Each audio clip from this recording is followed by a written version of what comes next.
महाराष्ट्र में समाजवादी पार्टी विपक्षी महाविकास अघाड़ी से अलग होने का ऐलान कर दिया है और उद्धव ठाकरे गुट के नेता ने बाबरी मस्जिद को लेकर एक्स पर पोस्ट करते हुए 1992 में बाबरी मस्जिद 1992 में ढाए जाने की तारीफ कर दी थी, जिससे एसपी विधायक अबू आजमी बिफर गए थे।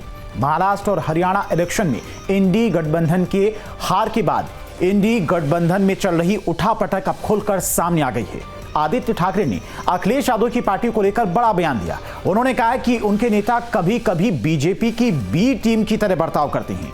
महाराष्ट्र चुनाव में भी उन्होंने किसकी मदद की है, कैसे मदद की है, वो सबको जाहिर है। तो ऐसे में सवाल यह है कि क्या 2027 यूपी विधानसभा चुनाव तक इंडी गठबंधन चल पाएगा? दो टूक में इसी मुद्दे पर करेंगे चर्चा, लेकिन पहले सुन लेते हैं सियासी बयान। समाजवादी पार्टी तो ये चाहती है कि इंडिया गठबंधन कायम रहे और इंडिया गठबंधन मिलके चुनाव लड़े। गठबंधन के नेता तो अभी खरगे साहब हैं। महाराष्ट्र में एनडीए तो समाजवादी पार्टी ने ऐलान कर दिया अलग होने का। भाई जो बयान जिस तरह के लोग आगे दे रहे हैं, जो नहीं देना चाहिए, लोगों को ये अभी अकल ही नहीं है कि कब कैसा बयान। समझौता जब होता है तो कई बातें ऐसी होती हैं जिनको नहीं कहा जाता है। अब अगर बयान दिया तो वहाँ के उद्धव ठाकरे की जो शिवसेना है उसको रोकना चाहिए था, यह कहना चाहिए था कि हमारी पार्टी का ये बयान नहीं। शपथ में भी शामिल नहीं है तो समाजवादी पार्टी के नेताओं ने समझ में कोई नहीं शामिल होता। मैं उन पे ज्यादा बयान नहीं देना चाहता। वो कभी कभी भाजपा की बी टीम यानी यहाँ क्या वो कभी कभी भाजपा की बी टीम की जैसे बर्ताव करते हैं वो हमने पहले भी देखा है। और इस चुनाव में भी मुझे ज्यादा बोलने के लिए आप इस पे ना लाइए। उन्होंने किसकी मदद की, कैसे मदद की, तो सबको जाहिर है। लेकिन मैं ये कहना चाहता हूँ कि कल का जो ट्वीट था वो पहले भी करते हैं। हमें महाविकास आघाड़ी में ये जो ए टीम्स बी टीम्स है वो ना सिखाया। महाराष्ट्र ने देखा है कि हिंदू हो, मुस्लिम हो, सिख हो, ईसाई हो, पारसी हो, बुद्धिस्ट हो, सारे लोगों को साथ में लेके आगे जाने का काम उद्धव बाला साहब ठाकरे इस व्यक्ति ने किया है और हम आगे भी करते रहेंगे। और यही हमारा हिंदुत्व स्पष्ट है, हृदय में राम, हाथ को काम। और आज की बहस के सवाल पर एक बार नजर डाल लेते हैं। महाराष्ट्र हरियाणा में हार, इंडी गठबंधन में बढ़ी दरार। इसके अलावा दूसरे सवाल की अगर बात करें तो दूसरे सवाल में ममता और अखिलेश संग राहुल से हुआ मोहन। इंडी अलायंस में नया फेस क्या बदलेगा? अलायंस का फेस ये भी अपने आप में एक बड़ा सवाल है। वहीं एसपी का हुआ मोहन। महाअघाड़ी में अब कौन रहेगा संग? ये इस वक्त सबसे बड़ा सवाल है और इसी सवाल के साथ में चलिए चर्चा की शुरुआत करते हैं। हमारे साथ में दीपक सोनकर, प्रवक्ता बीजेपी के, अंशु बस्सी, प्रवक्ता कांग्रेस, और धर्मेंद्र सिंह, प्रवक्ता समाजवादी पार्टी के। आप तीनों का बहुत बहुत स्वागत है न्यूज स्टेट पर। पहला सवाल धर्मेंद्र जी आपसे, क्या इंडी गठबंधन इतना कमजोर है? जिस तरह से लगातार उपचुनाव में तमाम दूरियां दिखाई और महाराष्ट्र में अब एक बयान के बाद महाविकास अघाड़ी से समाजवादी पार्टी का अलग होना, 2027 तक कैसे साथ लेकर चल पाएंगे? देखिए धीरेन्द्र जी, ये इंडी गठबंधन, इंडिया गठबंधन जो भी आप कहते हैं, इंडिया गठबंधन में कोई दरार नहीं है और एक समग्र रूप से व्यापक विचार विमर्श के बाद तमाम एक दूसरे की वैचारिक एकता को देखते हुए जो थोड़ी चीजें पार्टियों की विचारधाराओं में जो हमसे मेल नहीं खाती थी उनको किनारे करते हुए हम लोगों ने गठबंधन किया था। गठबंधन है। रही महाराष्ट्र के अंदर महाविकास अघाड़ी की, वहां के स्थानीय इकाई ने गठबंधन अलग करने का फैसला किया, उसका स्वागत है। वो भी जेन्युइन, उसका कारण भी उन्होंने बताया। मैं उस पर आता हूं। उसके पहले मैं बता दूं कि महाराष्ट्र में वैसे भी महाविकास अघाड़ी के साथ हम थे जरूर, लेकिन चुनाव हम अलग लड़े थे। चुनाव में हमारा गठबंधन उनके साथ नहीं हो पाया था, नहीं हुआ था। अब दूसरी बात, हमारी वैचारिक इस देश का जो ढांचागत जो संवैधानिक ढांचा है धर्मनिरपेक्षता का, हमारा दल उसको रिप्रेजेंट करता है। और इंडी गठबंधन में जिनके साथ हम लोग हैं, हम लोग उम्मीद करते हैं कि ऐसे सारे लोग साथ रहें। लेकिन जब एक घटना को लेकर के वो जब पूरे तमाम एक वर्ग, देश का एक वर्ग अपने को आहत महसूस करता है और एक वर्ग उसको 100 दिवस मनाता है, उसको लेकर के अगर एक पार्टी हमारे गठबंधन महाविकास अघाड़ी की दे रही थी तो उसमें रहने कोई औचित्य नहीं, इसी आधार पर अलग हुआ नहीं। और मैं वो बता दूं इसमें धर्मेंद्र जी देखिए, जो अभी जो चीजें निकलकर अभी सामने आ रही हैं, अभी देखिए संसद का शीतकालीन सत्र भी चल रहा है। समाजवादी पार्टी की तरफ से संबल मुद्दे को लेकर बहस की, वहां पर मांग की जा रही थी, लेकिन कांग्रेस उसमें उतना साथ नहीं थी। अडानी वाले मुद्दे पर कांग्रेस प्रदर्शन कर रही थी, लेकिन समाजवादी पार्टी उससे दूरी बनाए हुई थी। तो ये चीजें सर दिख रही साफ साफ।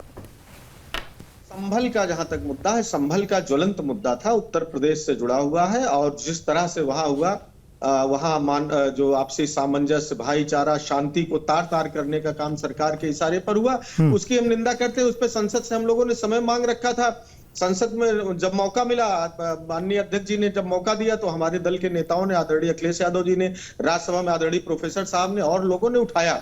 उस दिन कांग्रेस का अपना कुछ कार्यक्रम था, उस दिन संसद में वो लोग नहीं थे, नहीं उठा, उसको हम बहुत गंभीरता से लेते। लेकिन देखिए, जो 6 दिसंबर की घटना को लेकर के महाराष्ट्र में एक दल ने किया, वो किसी की भावनाओं से भी ज्यादा बढ़ करके न्यायिक मामला है। न्यायपालिका ने उस प्रकरण को लेकर के, आपको याद होगा कि लोगों को सजा दी है। किस लिए कल्याण सिंह जी को 1 दिन की सजा हुई थी, किस लिए उन्होंने माफी मांगा था? तो देखिए, वो एक तरह से जब न्यायपालिका नहीं, गठबंधन धर्मेंद्र जी इतना मजबूत होता, तो गठबंधन इतना मजबूत होता तो मिलिंद नार्वे जिन्होंने ये बयान दिया है, उन्हें पार्टी से निष्कासित किया जाता या फिर उनके ऊपर कोई कार्रवाई होती। ये अगर गठबंधन मजबूत होता तो उसके निशान थे। इंडिया गठबंधन जब कांग्रेस के साथियों ने बनाया था, तो इनकी जिम्मेदारी है कि सबको साथ ले चले। अगर कहीं कोई बात थी तो सबसे मिल बैठ करके किसी भी मुद्दे पर आंदोलन की रणनीति बना करके। अब कौन किसके लड़ने से कितनी सीटें पा गया, उसको कांग्रेस अंतरात्मा से अपने पूछे, उस पर मुझे कुछ नहीं कहना है। मैंने पहले भी कहा, इंडिया गठबंधन कोई दरार नहीं, महाविकास अघाड़ी की और वहां महाराष्ट्र की हमारी यूनिट की जो समस्याएं थी, जो था, और भी तकनीकी या कोई किसी वर्ग विशेष या किसी संवेदना के तहत नहीं हुई, वो तकनीकी रूप से। देखिए, अलग होने के बाद धर्मेंद्र जी, आदित्य ठाकरे का बयान आपने सुना है? वो कह रहे हैं कि जो समाजवादी पार्टी वो बीजेपी की बी टीम की तरह कभी कभी बर्ताव करती है। देखिए, मैं क्या कह रहा हूं, आदित्य ठाकरे जी, उद्धव ठाकरे जी की जो विचारधारा है, उससे हमारी विचारधारा का कोई तालमेल, कोई साम्य नहीं था। लेकिन चूंकि इंडिया गठबंधन में कांग्रेस के साथियों ने उनको ले रखा था, और ये ऐसी उम्मीद थी कि वो लगातार सांप्रदायिक शक्तियों के खिलाफ बोल रहे थे, तो हम लोगों का साथ था। हालांकि चुनाव में हम साथ नहीं रहे, चुनाव में अलग लड़े, आपने भी देखा, महाविकास अघाड़ी के साथ हम नहीं थे, लेकिन हमारा नैतिक समर्थन था, उनके साथ थे। लेकिन जब वो बार बार इस अपनी विचारधारा से बाहर नहीं आ रहे, देश को तोड़ने वाली सांप्रदायिक विचारधारा के साथ खड़े हैं, और साथ साथ जिसको न्यायपालिका ने गलत माना, जिस कृत्य के लिए न्यायपालिका ने सजा दी, अगर उसको 100 दिवस और अपना विज्ञापन में उसको महिमा मंडित करते हैं, तो हमारा उनके साथ रह जाने का कोई सवाल ही नहीं पैदा होता। इसलिए हमारी वहां की यूनिट ने उनसे अपना बाहर का रास्ता अपना लिया। उसमें हमें कोई आपत्ति और उसमें इंडिया गठबंधन पे कोई आरोप प्रत्यारोप नहीं लगाया। दूसरी बात, उत्तर प्रदेश के अंदर अब कह रहे हैं कि किसकी कहां सीटें आई, इसको पहले भी देखा, ये तो कांग्रेस को आत्ममंथन करना पड़ेगा। प्रौढ़ साहब ने कुछ गलत नहीं कहा है, एक अच्छे भाई की तरह, साथी की तरह सलाह दी है। हिमाचल में आखिर प्रदर्शन सरकार उनकी थी, क्यों नहीं कर पाए? तेलंगाना में सरकार थी कांग्रेस पार्टी की, क्यों नहीं कर पाए? अभी जल्दी ही छत्तीसगढ़ से सरकार गई। मध्य प्रदेश की स्थिति देख लीजिए, जहां कांग्रेस बड़े भाई के रूप में थी, जहां से उम्मीद थी अगर कुछ सीटें लेके आते, तो जिस तरह से उत्तर प्रदेश ने ऐतिहासिक रिजल्ट दिया था, उसका 10% 20% भी रिजल्ट कुछ कांग्रेस प्रभावित राज्यों में अच्छा मिला होता, तो मोदी जी प्रधानमंत्री ना होते। यही तो प्रोफेसर साहब कहना था। तो ये तो कांग्रेस के हित की भी बात है, इसके लिए उनको अन्यथा नहीं लेना चाहिए, न बुरा मानना चाहिए। रही बात अडानी मुद्दे की, अडानी को भी हम लोग उठा रहे हैं, बोल रहे हैं, बांग्लादेश की भी बात कर रहे हैं, और साथ साथ उससे महत्वपूर्ण और ज्वलंत मुद्दा संभल का है, जिसको पूरे देश ने देखा। उपचुनाव में 150 से अधिक वीडियोज हम लोगों ने निर्वाचन आयोग को दिए, पब्लिक डोमेन में है, सोशल मीडिया पर है। उसको ढकने के लिए जिस तरह से स्थानीय प्रशासन ने राज्य सरकार की कॉन्स्पिरेसी के तहत मिलकर के संभल में जो घटना कराई, जिसमें 5 मासूमों की जान चली गई, 20 से अधिक लोग घायल हो गए, जेल मिलने जाने पर वहां के जेलर को सस्पेंड कर दिया गया। ये लोकतंत्र की हत्या है। सांप्रदायिक सौहार्द, शांति, भाईचारा और देश का जो, ठीक है दीपक सोनकर जी, जो देश की एकता है, उसके दीपक सोनकर जी, इंडिया गठबंधन बहुत मजबूत है। अंशु अवस्थी जी का कहना है कि एनडीए कभी भी टूट सकता है और सरकार कभी भी गिर सकती है।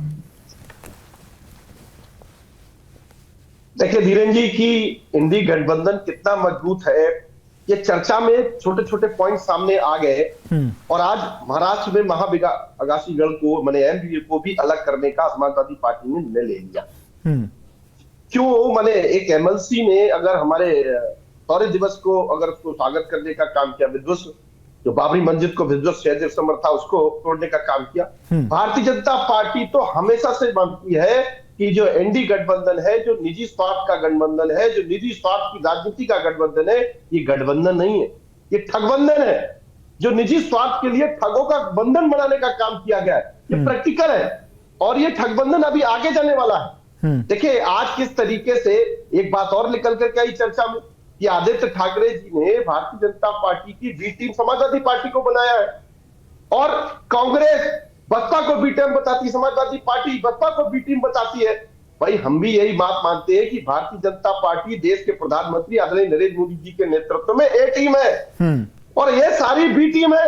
अब ये एक दूसरे के ऊपर आंचल लगा करके बी टीम तय करने का काम करते हैं और अभी भी अपनी चर्चा में आपने सुना होगा कि हमारे आदरणीय धर्मेंद्र जी और आदरणीय अंशु जी सीटों की चीजों को लेकर के अंशु भाई कह रहे हैं कि भाई राहुल गांधी का नेतृत्व था, अखिलेश यादव का तो कुछ था ही नहीं और धर्मेंद्र भाई कह रहे हैं अखिलेश यादव जी का नेतृत्व था। तो आपको ये समझना पड़ेगा, धर्मेंद्र भाई को भी समझना पड़ेगा, अंशु भाई को भी समझना पड़ेगा कि किस प्रकार से अखिलेश यादव जी ने रामगोपाल जी से बुलवाया संबल वाले विषय को लेकर के। ये जो दरार है, ये जो गठबंधन है, ये ठगबंधन है, ये टूटने वाला है और ये टूटने की सीधे सामने आ गई है। एक तरफ बांग्लादेश के अंदर हुए कुछ बात नहीं करते, ममता बनर्जी जी कहती है कि नेतृत्व बदलने का काम करना चाहिए, मगर देश की जनता, प्रदेश की जनता ये जानती है कि किस तरीके से निजी स्वार्थ की राजनीति चल रही है। निजी स्वार्थ को लेकर के एक दूसरे के दल पर सवाल खड़ा करते हैं, एक दूसरे के दल पर विसंधि खड़ा करते हैं। और अभी हमारे आदरणीय धर्मेंद्र भाई ने संबल की चर्चा करी, बड़े मासूम बताया, बड़े संविधान का अहित बताया। क्या पुलिस वालों पर पत्थर बजाना संविधान को खतरे में डालने की बात है? क्या कोई मासूम? ये तो वो लोग हैं धर्मेंद्र जी को, धीरेन्द्र जी, जो कसाब को भी मासूम बताते हैं, जो आतंकवादियों की एफआईआर को वापस लेने का काम करते हैं। और अब तो संभल में कैसे तुष्टीकरण की राजनीति को, कैसे मुस्लिम वोट बैंक को, मैं खुले शब्दों में कह रहा हूं कि कैसे मुस्लिम वोट बैंक को अपनी तरफ करा जाए, ये कांग्रेस और समाजवादी पार्टी की पटरी चल पड़ी कि मैं सबसे आगे, मैं मुस्लिमों का हितैषी हूं। देखिए प्रदेश की जनता, देश की जनता ये जानती है। आपने भी हाल ही में सुना होगा मुरादाबाद के अंदर एक ऐसी घटना आई कि एक पत्नी ने अपने पति से इतना कह दिया कि संबल में जो हुआ पुलिस वालों की भी हित को देखना चाहिए। जो पुलिस ने उचित कार्रवाई करी वो सही करी, तो पति ने उनको 3 तलाक के तलाक दे दिया गया। तो ये जिस तरीके से देश के अंदर, समाज के अंदर लोग जागरूक हो रहे हैं, जिस तरीके से प्रधानमंत्री जी ने सबका साथ सबका विकास सबका विश्वास के साथ लोगों को संकल्प देने का काम किया है। ये जो तुष्टीकरण की बात करते हैं, धर्म के नाम पर वोट बैंक की बात करते हैं, ये प्रदेश की जनता समझ रही है और ये लोग ये जान रहे हैं कि जो गठबंधन है ये ठगबंधन है। ठगबंधन ये सामने दिख रहा है, एक एक नहीं, कहीं कोई बी टीम बता रहा है, कहीं कोई विध्वंस के नाम पर उनको कर रहा है, कोई नेतृत्व बदलने की बात कर रहा है। और ये गठबंधन उत्तर प्रदेश के अंदर 27 तक ये समाजवादी पार्टी और कांग्रेस का गठबंधन भी टूटने के लिए दरार सामने दिख गई है, जो अभी आपकी चर्चा में भी सामने आ रही है। अंशु अवस्थी, उपचुनाव का जिक्र किया था आपने कि उपचुनाव में कांग्रेस ने प्रचार नहीं किया, कांग्रेस को समाजवादी पार्टी साथ लेकर नहीं चली, इशारों में आपने कहा, और इसी वजह से यह परिणाम है कि 2 सीट पर ही समाजवादी पार्टी जीत पाई। मेरा सवाल है, राजस्थान में आपकी सरकार थी, मध्य प्रदेश में आपकी सरकार थी, महाराष्ट्र में भी आप गठबंधन में थे, ये तमाम राज्यों में तो आप अकेले लड़ रहे थे। यहां पर ये राज्य कैसे चले गए आपके हाथ से? देखिए, आपका जो सवाल है वही धर्मेंद्र जी का भी सवाल है कि जहां पर कांग्रेस थी वहां कैसे चले। सभी इस बात को लगातार उठा रहे हैं और हम भी इस विषय पर एक बड़ा आंदोलन चलाने जा रहे हैं। हमने इस विषय को चुनाव आयोग को भी वो किया है, संज्ञान में दिया है, शिकायत की है कि जो ईवीएम का मामला है, ईवीएम को लेके अब देश में वाकई में एक आंदोलन की जरूरत है। जिस तरीके से लगातार ईवीएम से छेड़खानी हो रही है और बीजेपी ईवीएम के सहारे लोकतंत्र को जीत काम कर रही है, तो ये एक बड़ा विषय है। इस पर हमारी रणनीति बना रही है। ईवीएम को लेकर भारतीय चर्चा बहुत लंबी हो जाएगी, लेकिन छोटा सा जवाब आपको देना चाहेंगे। जहां पर बीजेपी नहीं आ रही है वहां पर ईवीएम में क्या हो जा रहा है? दिल्ली की बात करें, अभी झारखंड में चुनाव हुए, वहां की बात करें तो वहां तो बीजेपी नहीं आई है। गांधी जी ने जो पूरे देश में भारत जोड़ो यात्रा निकाली, कन्याकुमारी से कश्मीर तक, मणिपुर से मुंबई तक जो भारत जोड़ो यात्रा राहुल गांधी जी ने निकाली, उसका परिणाम हुआ कि भारतीय जनता पार्टी जो 300 के ऊपर का नारा दे रही थी वो अपना बहुमत भी नहीं बचा पाया। मैं फिर कह रहा हूं, ये किसी दिन भी जो एनडीए का गठबंधन है वो किसी भी रात को आपको ये पता चलेगा कि अगले दिन नरेंद्र मोदी जी प्रधानमंत्री नहीं रहे। लेकिन अंशु अवस्थी जी, किसी दिन भी सरकार लोकसभा की चुनाव के बाद ही तो बहुत महाराष्ट्र के चुनाव हुए, हरियाणा के चुनाव हुए, वहां के नतीजे बता रहे थे कि जनता अभी भी बीजेपी के पक्ष में। मैं क्या कह रहा हूं कि हमारी पार्टी की जो कार्य समिति है, हमने एक निर्णय लिया है, उस पर एक व्यापक आंदोलन हम चलाने जा रहे हैं, शीघ्र ही आपके सामने होगा। ठीक है, क्योंकि बात जीत हार की नहीं है। जब हम कहीं किसी राज्य में चुनाव जीते हैं तब भी हमने ईवीएम पर सवाल खड़ा किया है, क्योंकि लोकतंत्र में जो निष्ठा है लोगों की, जो विश्वसनीयता है, उसको ईवीएम से संदेह उत्पन्न हो रहा है। तो इसमें सबको एक साथ आना चाहिए, चाहे समाजवादी पार्टी हो या विपक्ष के लोग हैं, जो एनडीए के भी छोटे अलायंस के लोग, वो भी सवाल खड़ा कर रहे हैं ईवीएम पर। नीतीश कुमार जी इससे पहले खड़ा ही कर चुके ईवीएम पर सवाल, और स्वयं जो बीवीएल नरसिम्हा राव हैं बीजेपी के नेता, उनकी किताब जो ईवीएम पर थी उस पर प्रस्तावना आडवाणी ने लिखी थी, आडवाणी जी ने भी विरोध किया था। तो विश्वसनीयता जो लोकतंत्र की है, चुनाव की जो निष्ठा है, जो विश्वसनीयता है, वो बनी रहनी चाहिए।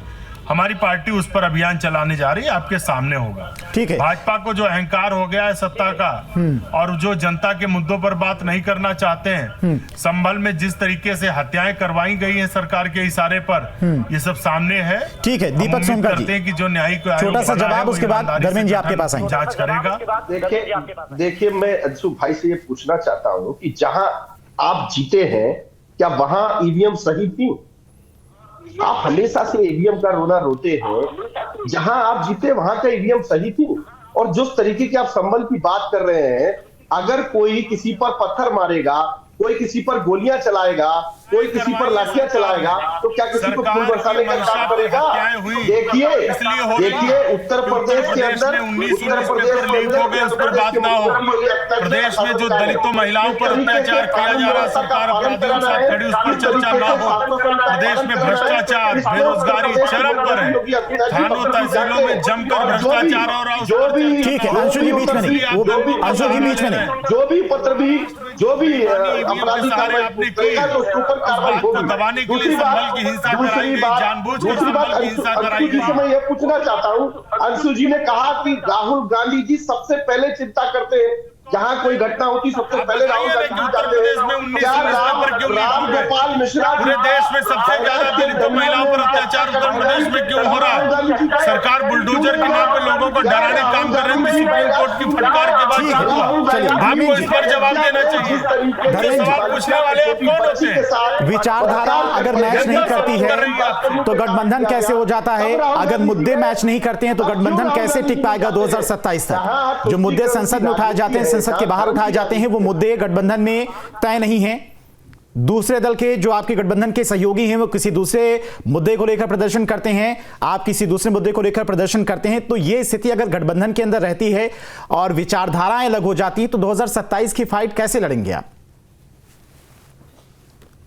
धीरेन्द्र जी हमसे पूछ रहे हैं? जी जी धर्मेंद्र जी, धीरेन्द्र जी मैं उसका भी जवाब दूंगा। और दीपक जी अभी ईवीएम पर बोल रहे थे, तो ईवीएम पे democracy at risk GVL Narasimha की पढ़ लें और अडवाणी जी के बयान, जेटली जी के बयान पढ़ लें, तब उस पर उनको कॉन्सेप्ट क्लियर हो जाएगा। वैसे भी निर्वाचन आयोग की जिम्मेदारी है कि वो विश्वसनीयता कायम करने के लिए एक बड़े वर्ग में अगर है तो करे। अब मेरी बात सुन लीजिए, मैं बहुत ठीक है 30 सेकंड में धर्मेंद्र जी समय कम है। कह रहे थे ठगबंधन कौन किया? इनके हमेशा के साथी रहे शिवसेना वाले, उनके पीठ में छुरा घोंप के पार्टी पे कब्जा कर लिया। पंजाब के अंदर इनके साथी रहे, उनके साथ आजीवन साथी रहे, एनडीए के घटक दल रहे, उनके साथ क्या किया?